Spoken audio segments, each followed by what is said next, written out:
ನಮಸ್ಕಾರ ವೀಕ್ಷಕರೇ, ಮಹಾಯುದ್ಧ ನ್ಯೂಸ್ಗೆ ಸ್ವಾಗತ. ದೇಶದ ಮತ್ತು ನಾಡಿನ ಪ್ರಗತಿಯಲ್ಲಿ ಸರ್ಕಾರಿ ಶಾಲೆಗಳ ಪಾತ್ರ ಅನನ್ಯವಾದದ್ದು.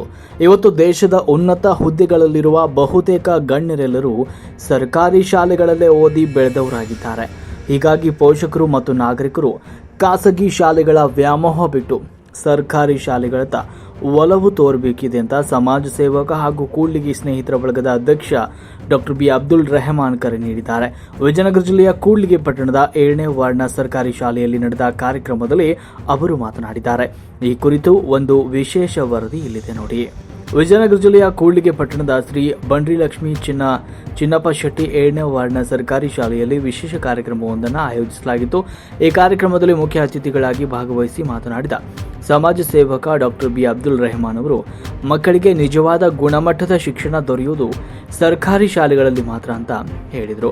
ಶಿಕ್ಷಣದ ಕ್ಷೇತ್ರದಲ್ಲಿ ಮಹತ್ತರ ಸಾಧನೆಗೈದ ಉನ್ನತ ಪದವೀಧರರು ಸರ್ಕಾರಿ ಶಾಲೆಗಳಲ್ಲಿ ಶಿಕ್ಷಕರಾಗಿ ಸೇವೆ ಸಲ್ಲಿಸ್ತಾ ಇದ್ದಾರೆ. ಆದರೆ ಖಾಸಗಿ ಶಾಲೆಗಳಲ್ಲಿ ಬೃಹತ್ ಕಟ್ಟಡಗಳಿರ್ತವೆ ಹೊರತು ಅಲ್ಲಿನ ಶಿಕ್ಷಕರು ಸರ್ಕಾರಿ ಶಾಲಾ ಶಿಕ್ಷಕರಂತೆ ಸಾಧನೆ ಮಾಡಿರುವ ಸಾಧ್ಯತೆ ಕಡಿಮೆ ಇರುತ್ತದೆ ಅಂತ ಹೇಳಿದರು. ಇದೇ ಸಂದರ್ಭದಲ್ಲಿ ಮೌಲಾನಾ ಅಬುಲ್ ಕಲಾಂ ಆಜಾದ್ ಅವರ ಸಂದೇಶವನ್ನು ಸ್ಮರಿಸಿದ ಅವರು, ಸರ್ಕಾರಿ ಶಾಲೆಗಳು ನೀಡುವ ಗುಣಮಟ್ಟದ ಶಿಕ್ಷಣ ಸಮಾಜದಲ್ಲಿ ಕ್ರಾಂತಿಯನ್ನು ಉಂಟು ಮಾಡುತ್ತವೆ ಅಂತ ಹೇಳಿದರು. ಅಷ್ಟೇ ಅಲ್ಲದೆ ಸಂವಿಧಾನ ಶಿಲ್ಪಿ ಡಾಕ್ಟರ್ BR ಅಂಬೇಡ್ಕರ್ ಅವರ ಜೀವನಗಾಥೆಯನ್ನು ನೆನೆದು, ವಿದ್ಯೆ ಎನ್ನುವುದು ಹುಲಿಯ ಹಾಲು, ಅದನ್ನು ಕುಡಿದವರು ಅನ್ಯಾಯದ ವಿರುದ್ಧ ಗರ್ಜಿಸಲೇಬೇಕು ಅಂತ ಹೇಳಿದರು. ಇನ್ನು ಕಾರ್ಯಕ್ರಮದಲ್ಲಿ ಮಾತನಾಡಿದ ಶಾಲೆಯ ಮುಖ್ಯ ಶಿಕ್ಷಕರಾದ ಬಿ ಮಾರೇಶ್ ಅವರು, ವಿದ್ಯಾಭ್ಯಾಸ ಕೇವಲ ಉದ್ಯೋಗ ಅಥವಾ ಪ್ರಮಾಣ ಪತ್ರಕ್ಕೆ ಸೀಮಿತವಾಗಬಾರದು, ಅದು ಸಮಾಜ ಸೇವಕು ಬಳಕೆ ಆಗಬೇಕು ಅಂತ ಹೇಳಿದರು. ಜೊತೆಗೆ ಉಚಿತ ಕಣ್ಣಿನ ಶಸ್ತ್ರಚಿಕಿತ್ಸೆ, ಸೀಳುದುಡಿ ಚಿಕಿತ್ಸಾ ಶಿಬಿರಗಳ ಮೂಲಕ ಜನಸೇವೆಯನ್ನು ಮಾಡ್ತಿದ್ದಾರೆ ಅಂತ ಅವರ ಕಾರ್ಯವನ್ನು ವಿದ್ಯಾರ್ಥಿಗಳಿಗೆ ಪರಿಚಯಿಸಿದರು. ಇನ್ನು 9 ವರ್ಷಗಳಿಂದ ಸಮಾಜ ಸೇವೆಗೆ ಮುಡುಪಾಗಿಟ್ಟಿರುವ ರೆಹಮಾನ್ ಅವರು ಕಳೆದ 9 ವರ್ಷಗಳಿಂದ ಸ್ನೇಹಿತರ ಬಳಗದ ಮೂಲಕ ನಿರಂತರವಾಗಿ ಬಡವರಿಗೆ ಸೇವೆಯನ್ನು ಕೊಡ್ತಾ ಇದ್ದಾರೆ ಅಂತ ಹೇಳಿದರು. ಕಾರ್ಯಕ್ರಮದಲ್ಲಿ SDMC ಅಧ್ಯಕ್ಷರಾದ ಸಿರಬಿ ರಾಘವೇಂದ್ರ, ಶಾಲಾ ಶಿಕ್ಷಕಿಯರಾದ ಶ್ರೀಮತಿ ಲಕ್ಷ್ಮೀದೇವಿ, ಮಲ್ಲಮ್ಮ, ಅರುಣಾ ನೇತ್ರಾವತಿ ಹಾಗೂ ಶಿಕ್ಷಕ ಹನುಮಂತಪ್ಪ ಸೇರಿದಂತೆ ನೂರಾರು ವಿದ್ಯಾರ್ಥಿಗಳು ಉಪಸ್ಥಿತರಿದ್ದರು. ವರದಿ ವಿಜಯ ಋಷಭೇಂದ್ರ, ಕೂಡ್ಲಿಗಿ. ನಮಗೆ ಆತ್ಮೀಯರು ನಮಗಿನ್ನ ಸಣ್ಣವರಿಲ್ಲ ಅಂತಲ್ಲ, ಆದರೆ ಈ ಒಂದು ವಯಸ್ಸಿನಲ್ಲಿ ಶಿಕ್ಷಣಕ್ಕೆ ಬಹಳಷ್ಟು ಒತ್ತನ್ನು ಕೊಡ್ತಕ್ಕಂಥ ಒಬ್ಬ ಸಮಾಜ ಸೇವಕ. ಶಿಕ್ಷಣದ ಬಗ್ಗೆ ಎಲ್ಲಿಲ್ಲದ ಆಸಕ್ತಿ.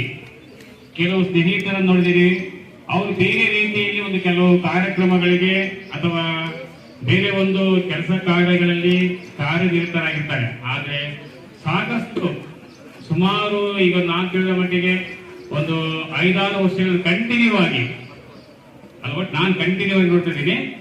ಶಿಕ್ಷಣಕ್ಕೆ ಸಂಬಂಧಪಟ್ಟಂತೆ ಸುಮಾರು 10 ವರ್ಷಗಳ, ನಾನು 5-6 ವರ್ಷಗಳ ಕಾಲ ಇಲ್ಲೇ ಸ್ಥಳೀಯವಾಗಿ ಅಥವಾ ಬೇರೆ ಒಂದು ಹಳ್ಳಿಗಳಲ್ಲಿ ಶಾಸಕರನ್ನು ಕರೆದುಕೊಂಡು ಚುನಾಯಿತ ಮತ್ತು ಊರಿನ ಪ್ರಮುಖರೊಡನೆ ಒಂದು ಕಾರ್ಯಕ್ರಮಗಳನ್ನು ಮಾಡಿ ಅದರಲ್ಲಿ ಶಿಕ್ಷಣಕ್ಕೆ ಸಂಬಂಧಪಟ್ಟಂತ ಸಾಕಷ್ಟು ಕಾರ್ಯಕ್ರಮಗಳಲ್ಲಿ ಸಕ್ರಿಯವಾಗಿ ತೊಡಗಿಸಿ ಮಕ್ಕಳ ವಿದ್ಯಾಭ್ಯಾಸಕ್ಕೆ ಹಾಗೂ ಮುಂದಿನ ಅವರ ಜೀವನದ ಬಗ್ಗೆ ಸಾಕಷ್ಟು ಅವರು ಸಲಹೆ ಸೂಚನೆಯನ್ನು ಕೊಟ್ಟಿದ್ದಾರೆ, ಉಪನ್ಯಾಸವನ್ನು ನೀಡಿದ್ದಾರೆ. ಒಂದು ಧಾರೆ ಎಳೆತಕ್ಕಂತ ಹಿರಿಯರು, ಗೌರವಾನ್ವಿತ ಆದಂತಹ ಶ್ರೀ ತ್ರಿವೇಣಿ ಅಕ್ಕನವರಿಗೆ ಕೂಡ ನಮ್ಮ ಸ್ನೇಹಿತರ ಬಳಗದ ವತಿಯಿಂದ ಒಂದು ಹಾರ ಶಾಲ ಹಾಕುವುದರ ಮೂಲಕ ಅವರಿಗೆ ಗೌರವಿಸ್ತಾ ಇದ್ದೀವಿ. ಯಾಕಂದ್ರೆ ಅದು ಡಾಕ್ಟರ್ BR ಅಂಬೇಡ್ಕರ್ಗೆ ನೋಡ್ತಾ ಇದ್ರಲ್ಲ, ಎಸ್, ಅದು ಅಂಬೇಡ್ಕರ್ ಮಾತಾಡ್ತಾರೆ, ವಿದ್ಯೆ ಎಂಬ ಹುಲಿಯಾಳನ್ನು ಕುರಿತವನು ಒಂದು ದಿನ ಹುಲಿಯಂತೆ ಘರ್ಜಿಸಲೇಬೇಕು. ಆ ಘರ್ಜನೆ ನಿಮ್ಮಲ್ಲಿದೆ. ಯಾರು ಹೇಳ್ತಾ ಇದ್ರೆ ಏನ್ ಹೇಳಿ ಇನ್ನೊಂದ್ಸರಿ? ವಿದ್ಯೆ ಎಂಬ ಹುಲಿಯಾಳನ್ನು ಕುಡಿದವನು ಒಂದು ದಿನ ಘರ್ಜಿಸಲೇಬೇಕು. ವಿದ್ಯೆ ಒಂದು ಶಕ್ತಿ. ಈ ಭೂಮಿ ಮೇಲೆ ದೊಡ್ಡ ಆಸ್ತಿ ಅಂದ್ರೆ ಶಕ್ತಿ ಅಂದ್ರೆ ವಿದ್ಯೆ.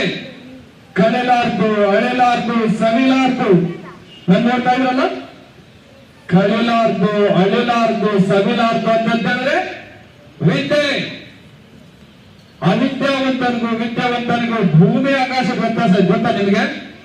ವಿದ್ಯಾವಂತನಿಗೂ ಅವಿದ್ಯಾವಂತನಿಗೂ ಯೋಚನೆ ಮಾಡಲಾದಷ್ಟು ದೂರ ಇರ್ತದೆ. ನಾನು SSLC ಒಂದೇ ಓದಿರೋದು, ನನಗೆ ತುಂಬಾ ಬೇಜಾರು ಅನಿಸ್ತಾ ಇದೆ. ಆದ್ರೂ ನಾನು ಯಾರಿಗೆ ಕಮ್ಮಿ ಇಲ್ಲ. ನಾನು ಬೆಂಗಳೂರಲ್ಲಿ ದೊಡ್ಡ ಟಿವಿ IAS ಅಧಿಕಾರಿಗಳು ನಾನು ಓದಿದ್ರೆ ಸಾಕು ಸರ್, ಒಂದು 10 ನಿಮಿಷ ಮಾತಾಡಿ. ಸ್ವಾಮಿ, ನೀವು ಓದಿರೋ ಪುಸ್ತಕ ನನ್ನ ಕೈಯಿಂದ ಒತ್ತು ತಗೋಕ್ಕಾಗಲ್ಲ, ಅಷ್ಟೊಂದು ನೀವು ಓದಿದ್ರಿ. ನಾವು ಕಲಿಲಾರ್ದು, ನಾನು ನೋಡ್ತಾ ಇದ್ರಲ್ಲ, ಕಲಿಲಾರ್ದು, ಅಳಿಲಾರ್ದು, ಸವಿಲಾರ್ದು ಅಂತಂದ್ರೆ ವಿದ್ಯೆ. ವಿದ್ಯಾವಂತನಿಗೂ ಭೂಮಿ ಆಕಾಶ ವ್ಯತ್ಯಾಸ ಗೊತ್ತಾ ನಿಮಗೆ? ವಿದ್ಯಾವಂತನಿಗೂ ಅವಿದ್ಯಾವಂತನಿಗೂ ಯೋಚನೆ ಮಾಡಲಾದಷ್ಟು ದೂರ ಇರ್ತದೆ. ನಾನು SSLC ಒಂದೇ ಓದಿರೋದು, ನನಗೆ ತುಂಬಾ ಬೇಜಾರು ಅನಿಸ್ತಾ ಇದೆ. ಆದ್ರೂ ನಾನು ಯಾರಿಗೆ ಕಮ್ಮಿಲ್ಲ. ನಾನು ಬೆಂಗಳೂರಲ್ಲಿ ದೊಡ್ಡ ಟಿವಿ IAS ಅಧಿಕಾರಿಗಳು ನಾನು ಓದಿದ್ರೆ ಸಾಕು ಸರ್, ಒಂದು 10 ನಿಮಿಷ ಮಾತಾಡಿ. ಸ್ವಾಮಿ, ನೀವು ಓದಿರೋ ಪುಸ್ತಕ ನನ್ನ ಕೈಯಿಂದ ಒತ್ತು ತಗೋಕ್ಕಾಗಲ್ಲ, ಅಷ್ಟೊಂದು ನೀವು ಓದಿದ್ರಿ. ಎಲ್ಲಿ ಶ್ರಮ ಇರಲ್ಲ ಅಲ್ಲಿ ಏನು ಸಿಗಲ್ಲ. ಲೇ ಅಣ್ಣಯ್ಯ ನೋಡ್ಲಾ ಇಲ್ಲಿ ನನಗೆ ಯಾವಾಗ ನೀನೇ ಇಲ್ಲೂ ನನ್ನ ನೋಡು, ನೀನೇ ಕಣ ಅಂಬೇಡ್ಕರ್ ಆಗೋದು ಮುಂದೆ. ನೀನು ದೊಡ್ಡ ವಿದ್ವಾಂಸ ಆಗ್ತೀನಿ. ನೀನು ಚಿನ್ನಗ್ರಂದ್ರೆ ಬುದ್ಧಿವಂತರ ಅಂತೆಲ್ಲ ಹೇಳ್ಕೊಂಡು ಹೋಗ್ಬೇಡಿ. ನನ್ನ ಸ್ನೇಹಿತ ಡಾಕ್ಟರ್ ಶಿವಕುಮಾರ್ ಅಂತ ಹೇಳ್ಬಿಟ್ಟು, ಡಾಕ್ಟರ್ ಶಿವಕುಮಾರ್ ನಾವು ಸಲ್ಲಮ್ಮ ಶಾಲೆಯಲ್ಲಿ ಓದಿರೋದು, ನಾವು ಇಲ್ಲ ವಯಸ್ಸಲ್ಲಿ ಕುದುರ್ತಾ ಇದ್ವಿ. ನನಗಂತ ವಿದ್ಯೆ ಇರ್ತಿತ್ತು.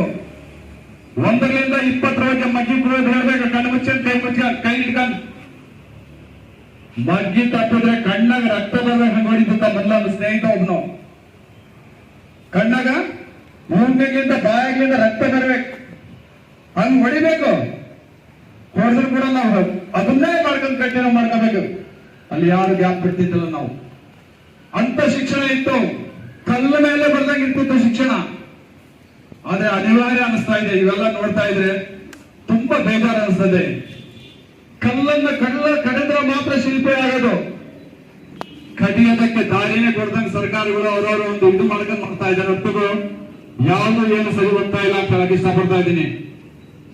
ಟೀಚರ್ ಬೈದಿದ್ದು ಒಳ್ಳೆಯದಕ್ಕೆ, ಅವ್ರಿಗೂ ಮಕ್ಕಳಿದ್ದಾರೆ, ಸರ್ಗೂ ಮಕ್ಕಳಿದ್ದಾರೆ. ನಿಂತರ ಟೀಚರ್ಗೆ ಏಕುಟಿ ನಾನು ನೋಡ್ತೀಯಲ್ಲ, ಆಮೇಲೆ ಮನೆಯಲ್ಲ ಆಡೋದು ಹೋಗಿ.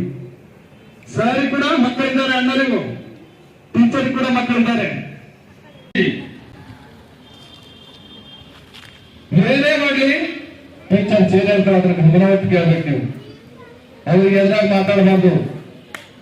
ಯಾವತ್ತು ಎದುರಾಗ ಮಾತಾಡ್ತೀರಿ, ಯಾವತ್ತು ತಂದೆ ತಾಯಿ ಮನಸ್ಸು ನೋಯಿಸ್ತೀರಿ ಅನ್ಕೊಳ್ಳಿ, ನೀವೇನು ಮಾಡಕ್ಕಾಗಲ್ಲ, ಏನು ಸಾಧನೆ ಮಾಡಕ್ಕೂ ಆಗತ್ತೆ ಇಲ್ಲ. ದೇವರು ನಮಗೆ ಭಾರತ ದೇಶದಲ್ಲಿ ಉತ್ಸವ ನಮಗೆ ಪುಣ್ಯ ಅಂತ ಹೇಳಿದ್ರೆ ತಪ್ಪಾಗಲಾರದು. ಯಾಕಂದ್ರೆ ಈ ದೇಶ ಸರ್ವಧರ್ಮೀಯರ ದೇಶ. ಬೇರೆ ದೇಶಗಳಲ್ಲೆಲ್ಲ ಒಂದೊಂದೇ ಧರ್ಮ ಇದೆ, ಒಂದೊಂದೇ ಜಾತಿ ಇದೆ, ಒಂದೊಂದೇ ಸಮುದಾಯ ಇದೆ. ಆದ್ರೆ ನಮ್ಮ ದೇಶದಲ್ಲಿ